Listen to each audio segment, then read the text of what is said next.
The day has passed. You should all be getting over your big, fat Christmas meal and alcohol and whatever else you had for Christmas. Yeah, happy Boxing Day. How are you feeling? I'm all right. Bit bloated? Yeah, just a bit. No more than usual, though. Did you get what you wanted? Pretty much. Anything aviation related? No, now looking forward to the sales. The online sales will be crazy this year. You got the vouchers? Nah, I'm just going to have to find my own bargains. Just getting through is enough for me. Yeah, well, You know? yeah. The lead up and then the cost.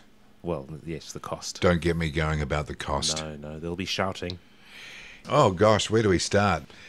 We've been talking recently quite a bit about this whole thing with Virgin Australia and what are Air New Zealand, Etihad and Singapore Airlines up to? Why is Qantas so upset? Why have they got the hand out to the government for money? Why is their business not doing too well? And there's more to the story now. Yes, it's quite interesting. It turns out that Virgin are equally subject to this 49% limit on foreign ownership of the airline. But, and this is where it gets a little bit technical, the rule only applies to a flag carrier or an Australian airline which flies overseas. So is that the definition of a flag carrier? It must be. It didn't used to be, but I think now it is. If you have a local airline that flies overseas that's registered in your country, it's a flag carrier. Whereas I think it used to be some IATA thing. It was the designated carrier by that country. But anyway. So what Virgin did is because they have this international arm that flies the 777s to Doha and all these places. So what they did is they formed a separate company, put all the overseas aircraft, anything to do with the overseas part of the company, they put into the separate company that only has Australian investors. That is an Australian company. That's an Australian company flying Australian registered aircraft to overseas destinations, long-haul overseas destinations. It's a pretty small operation. It's not very big. And the domestic operation, which is the big bit, the 49% rule doesn't apply, and it wouldn't apply to Qantas either. So if Qantas chose to split up like that, they could do it. So we were right. What they're trying to do is not protect their international market at all, Qantas. Not interested. That's a different story. Yep.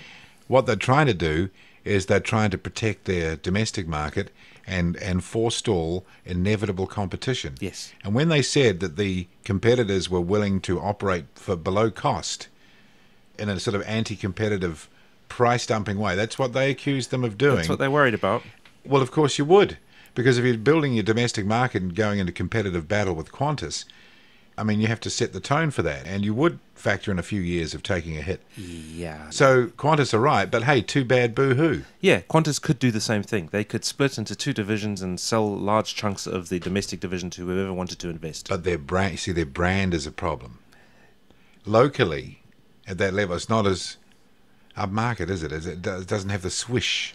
The swing. Virgin does seem to have done very well in Australia and attracted, a lot of my friends over there, they were loyal Qantas flyers, and now most of them fly Virgin. Ah, interesting. It is interesting. So where does that leave Qantas? Well, Qantas is obviously still going to try and milk all the routes which Virgin doesn't yet serve. That won't be too far away, perhaps. Matter of time until Virgin goes and buys a whole bunch of Dash 8s and starts doing the same thing. Yeah, or well, they already operate ATRs. Well, there you go. Those three airlines are involved in that airline, and they have experience, don't they? Yeah. They've got experience and they've got deep pockets. Yes. Well, two of them have deep pockets. Air New Zealand doesn't have deep pockets. Well, it has reasonable amount of cash available. It's in a pretty good situation. If Qantas is cash-strapped, no wonder they're asking for money. Well, they're cash-strapped potentially in two ways. A, they're petrified of domestic competition. But B, as so often in Australia, and there's another company that got affected by this, they really do have issues with flexibility of labour.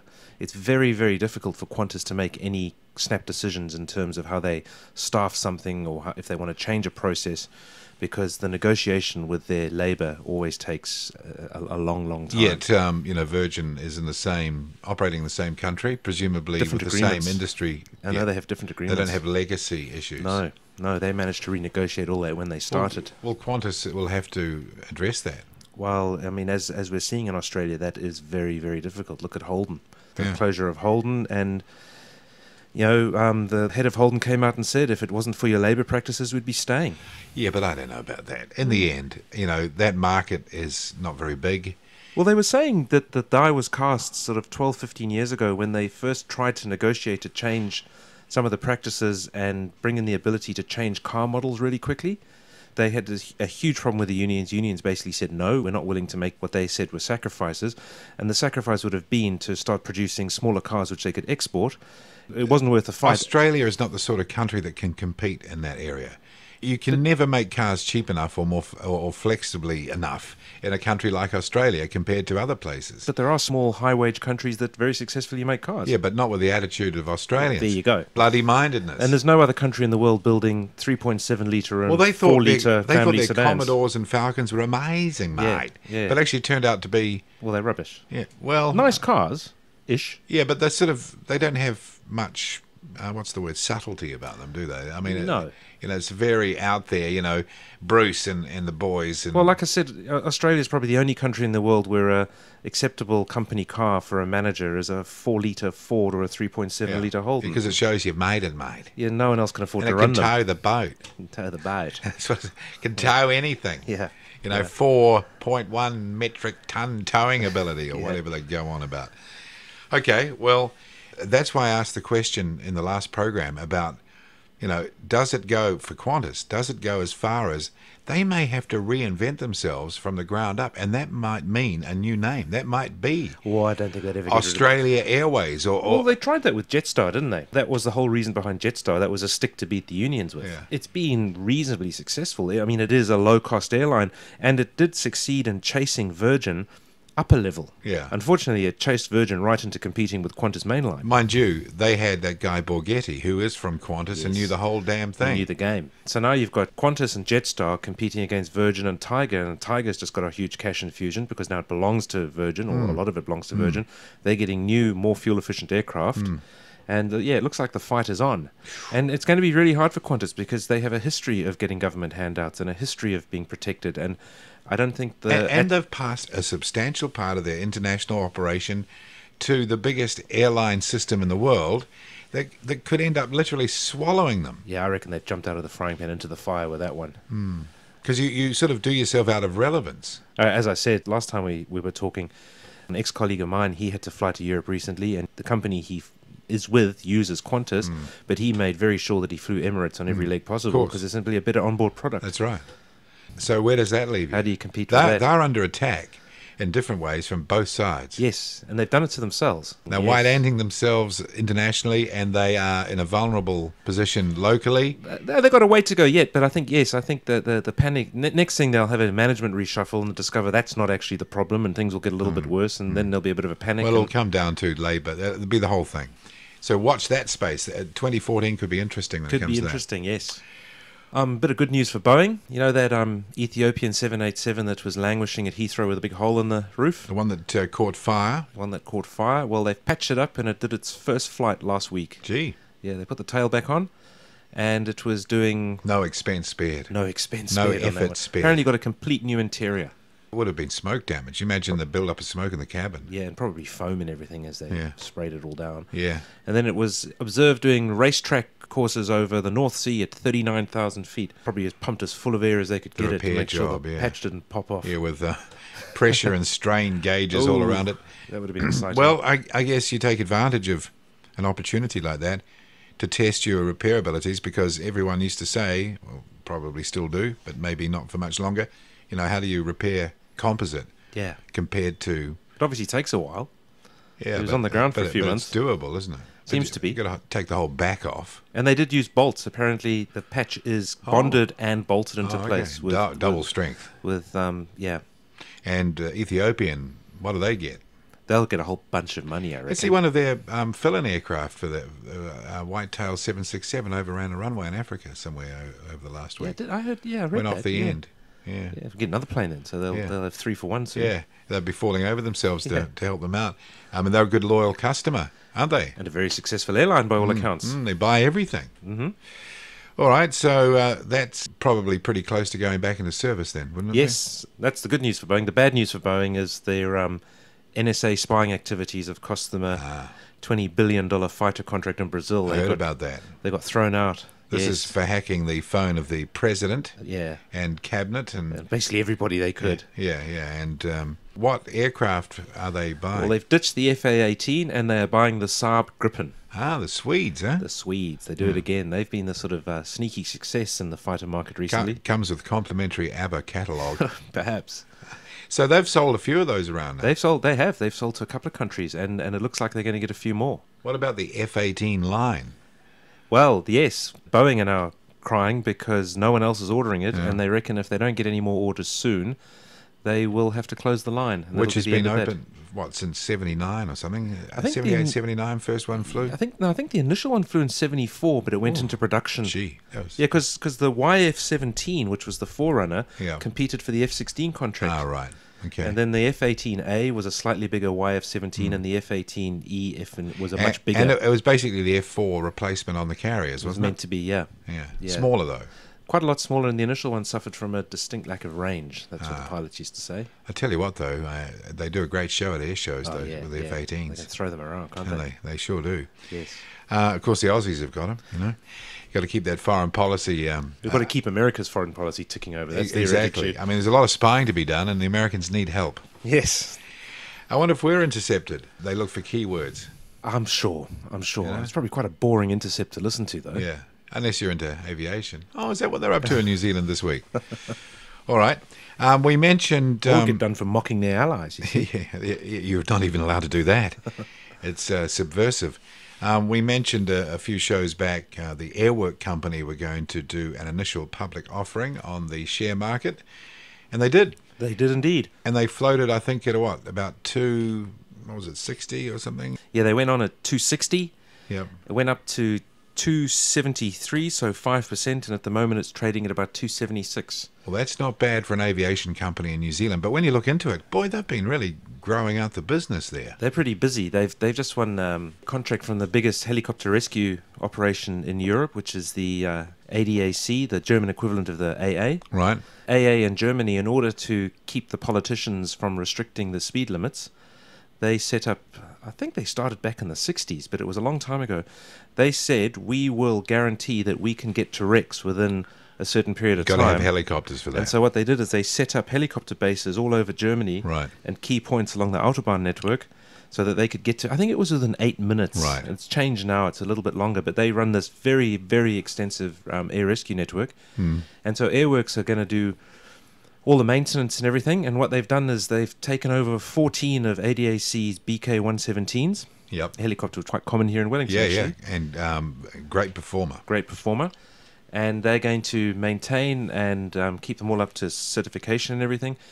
And as they stop being used by ADAC, Airworks will then own them and be free to do with them what they want. And they're really experienced helicopter operators. Very. Airwork Yes. for a long decades back, so all Yes. around the world. So it couldn't be a better fit by the sounds of And that things. BK-117 is very popular in the mining and offshore drilling industries. They're quite fast too. Yeah. Done quite a few flights in one of those things. Also, they've got, quite surprising as well, quite a fleet of 737s. We talked about that, but it seems that Toll's the big customer in Australia, parcel delivery. It sort of crept up. I didn't realise quite so many 737-300s have been 9. converted to freighters. Well, and they got 9 of them. Yeah. That's a lot of planes. 9 of them, yeah. Because I would imagine the converted freight versions are actually quite expensive because you've got to factor in the conversion cost there. Yeah. It's probably at least $1 million to... Oh, yeah. Because I think they strengthen the floor and the door, the new floor. yeah, and put the rollers in. And Toll's quite an interesting company. They are building the biggest packet sorter in the Southern Hemisphere in Sydney at the moment. okay, So they've obviously got big plans. so sort of like a Southern Hemisphere FedEx type operation emerging here. Yeah, it's going to be quite interesting to see what they do. Packets being my thing, of course. Right, yeah, of course you'd be interested in that because they used to own our rail system, you know that. They made a great deal on that. Now that's where Australians excel in business, isn't it? Yeah, pulling the wool over the Kiwis' eyes. $600 million.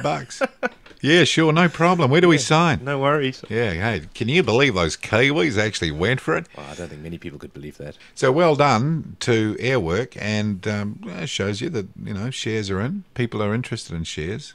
Some people are, yeah.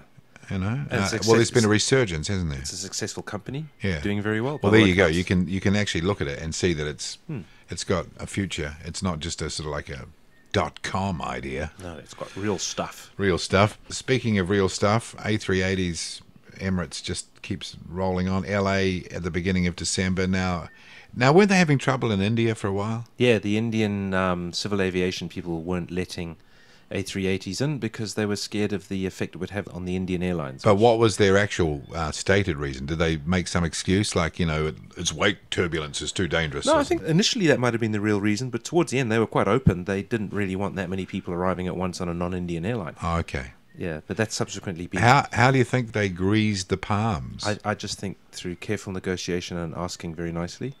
Are you suggesting that... no, but certain incentives have to be offered usually. An incentive like a floor of that really fancy hotel in Dubai, but that's just being polite, isn't it? And first class suite with shower on A380 services to wherever they fly. Absolutely, but I mean that's just cost of doing business. They're in. Well, they certainly are in. So there's going to be A380s. Probably Indian versions. Yes. A380i, 760 people in them. I wonder if any of the new orders they've made with Airbus are going to be configured for that sort of seating. I've been thinking about that, but because this has happened. That order was announced 2 weeks ago, or within the month of the Dubai show. Mm. Is there a connection? Wouldn't it also be a way of wringing a bit of value out of your older ones that don't have the long range? Well, that's it. The first 25? Yeah. Set them up with 800 seats and get them flying across the... Yeah, because it makes sense to operate an aircraft with that sort of number of seats, given the earning capacity of the people who'd be flying on them. You'd want economy seat prices. 860 people a flight. There you go. That's an awful lot of Many people. Yeah, indeed. Okay, so the A380 juggernaut just keeps rolling on, and it seems if Emirates has a bump in the road, they seem to be able to smooth that out. Might take a few months, but they seem to be able to do that. Oh yes, 7478 PIP. Yes. What's that? Performance Improvement Package, I think. Performance Improvement Package. Yeah. And it looks like it's engine related. Though the tail fuel tank they're talking about coming back into action on the passenger version. Yes. What was the problem with that? I don't know. Was it a trim problem? It was, yes. I don't know the details of it, but yes, it was a trim problem. So did they get flutter or stuff in a certain trim condition? It wasn't that it didn't work. It's just that certification took longer than anticipated. So I think they halted it to get it into service, and then they continued with the certification. Yeah. So they're going to have that, and that'll be operational. I think that's an extra 300 or 400 nautical miles, right? It gets it up to published range, despite the fact that it's still a ton or two too heavy. And then they get that extra 1% out of the new 1.8%. Quite a bit. It is quite a bit. Apparently they run the thing at different temperatures. It's got new bits. I wonder if it'll last as long. Well, I wonder if they'll will that restriction about flying around thunderclouds be maintained with that new engine. But there again, it probably doesn't matter if it lasts as long, because those 747-8s ain't going to be in the air for 30 years like the old ones. Well, the freighters might be. Yeah. It's funny, Boeing really do still try and talk that thing up. Yeah. I saw a video recently where they were actually announcing that PIP, and the end words were like, which means the 747 will be around for a lot longer yet. Yeah. You really? No one's ordering it. No. I mean, keep talking about it. It looks great. Cost them a bundle, though, because they didn't go in thinking they were going to have to develop an entirely new wing. Yeah. Which they did. And that wing is very subtly shaped. Yes. It's quite a complicated shape, isn't it? It's a great-looking plane. Yeah, it is. Yeah. But it's the old school. But I guess if you're operating the freighters and you need that extra little bit of range and efficiency, 1.8%, I think they say it's $1 million less fuel per year. And if you're operating 10 of them, well, that makes a big difference. Whole bundle of dough. All right, a couple of recent occurrences. Oh, did you see that video a couple of days ago of the Singapore 777 sucking in the baggage container? Someone had left it right there on the ramp. Pilots should have seen it, though. It's their responsibility in the end. Yes. Maybe it was put there when he was all sitting down and not looking out the window. Well, the video shows it sitting there, and he cranks it up and winds up the engines to taxi up to the gate. It's 200, so they're roller engines, aren't they? Yeah. And boy, once it gets into the suck zone, it's in. And they're saying the $15 million engine's completely totaled. Gone. That's on YouTube if you want to watch it. Singapore Airlines container. Do a search. Yeah. I guess you're definitely in the boss's office for that one. Oh, yeah. Same for that BA74, put the wing into the building at Johannesburg. I mean, you'd know Johannesburg Airport. I've seen a few Google Earth pics of it. Is location. A bit random in terms of buildings and all that. They missed a turn off, a left turn to go to the runway, and went one beyond, and there was a building too close. It was only for biz jets, that area, apparently. And they reckon the plane might be totaled. Yeah, well, again, if you search out photos, the whole outer wing is sort of smashed up. But I was reading that part of the wing literally bolts on. It's fairing out there. Okay. But they're saying that the spar might be slightly Because it must be attached to the spar, so if they've bent the spar... it could be slightly bent on the spar. Bent spar, it's gone. It's got like over 100,000 hours or something, isn't it? 116, I think, yeah. So 116,000 hours, that's more than 13 years continuous flight time. Well, it's a long time up in the air. No wonder they don't want to fix it. Yeah. Being a BA plane, it'll be pretty tight inside as well. And they're the old ones. Yeah, I think that one arrived in 90. Because those are the short-range 747-400s they use down to South Africa. Is that they use the short-range ones? Yeah. Yeah. They're lighter, aren't they? They don't have the tail tank, apparently. But anyway, it's a great shot of that. Made a mess of the building. Gosh, you wonder how the sort of flimsy-looking wing can... They're not flimsy, are they? I mean, there's a solid block of steel in the spar, but, you know... It's sliced through. Yeah, that building's gone. There's another picture on the web of a South African Airlines 737-800 that hit a catering truck, one of those big high cube white vans. Kabang. Just knocked it over completely. Really? No, it doesn't appear to be any damage to the plane at all. Well, I guess there's quite a bit of... Must be quite strong. Energy on it, yeah. Oh, they're strong. Yeah, no doubt about it. Remember the Tatarstan airline where he flew vertically into the ground? What happened? They've withdrawn their air operating certificate. It turns out the training and everything probably wasn't sufficient. Yes. Gosh. Yes, and they say it was inappropriate control column movements by the pilot. Right.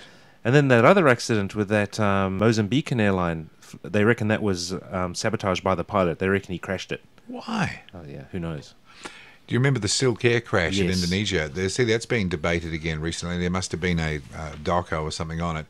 Of course, it was blamed on pilot suicide by the captain, who apparently had gambling debts. But I was reading a piece... there was a Kiwi co-pilot in that, wasn't it? Yeah, he was. He was apparently locked out of the... yeah. But I saw a post from some guy who claimed to be a colleague of the guy. Yeah. He said that he wasn't in the financial crap. He had some heavy overheads because he'd bought a house and done this and done that and had some debts, but he was cash positive. It showed no signs of any depression or mental condition that might lead to that.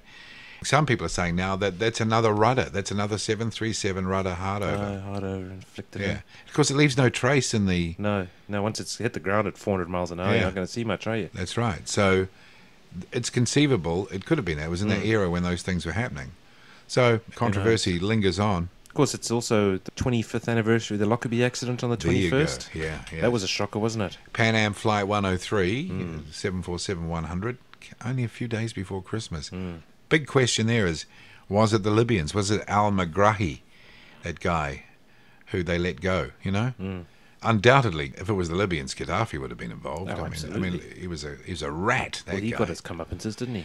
Yeah, well, he took one for all the victims, didn't he? He certainly did. So that was a bomb. I think it was in a ghetto blaster, wasn't it? Yeah, hidden in a radio cassette recorder. And it was loaded in at Frankfurt, I think, on a 7-2. Remember Pan Am used to do those domestic flights around Europe?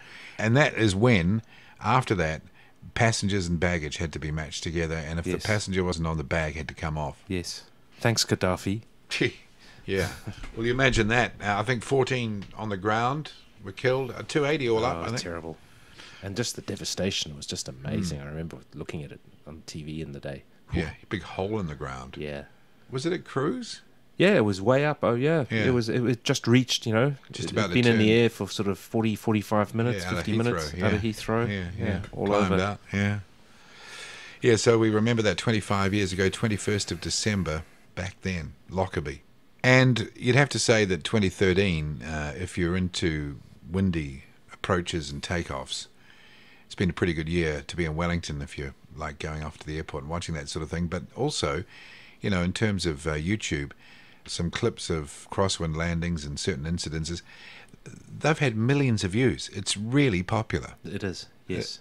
Plane porn or whatever you want to call it. Yeah. Some of these clips get picked up by a big news site, and literally millions of people will pile in and watch them. You remember that little clip I put up, 34-second clip? That's of right. A 737 wobbling down the runway at Wellington, rejected landing. 163,000 people watched it. In about a week. No idea why. No. Yeah. I know. Bizarre. How does that work? Yeah. Two things I watch on YouTube. Planes coming in sideways and Russian dashboard cams. Yeah. The drivers there are just fantastic. Yeah. Road rage and everything. Huh? Oh, just bizarre. Yeah. Why don't I turn now in front of this truck? Yeah. Hello. Was it 2013 that the shot of the meteorite happened? Yes. That was stunning. Yes, That's the first time anyone's ever caught anything like that. With a $39 cheap Chinese dashboard Beautifully camera. stable, got the whole thing. The whole thing, yeah, it was pretty good. Yeah. Even got the music he was listening to in the background.